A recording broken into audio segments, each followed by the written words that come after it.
ఇచ్చారు.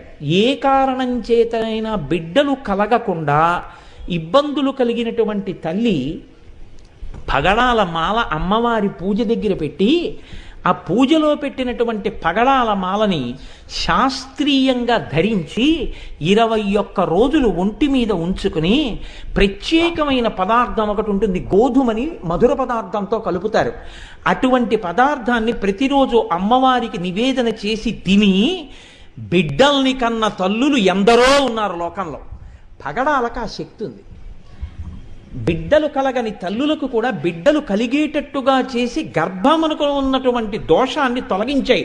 దీని మీద నాకు జ్ఞాపకం ఉంటే ఆ పేరు కరెక్ట్గా డాక్టర్ జెరీ అన్న ఆయన, మన దేశం వారు కాదు, ఆయన ప్రయోగం చేసి నిజమే భారతీయ సాంప్రదాయంలో పగడాన్ని అంత గొప్పగా చెప్పడానికి కారణం ఉంది, పగడానికి ఆ శక్తి ఉంది అని నిరూపించి చూపించారు.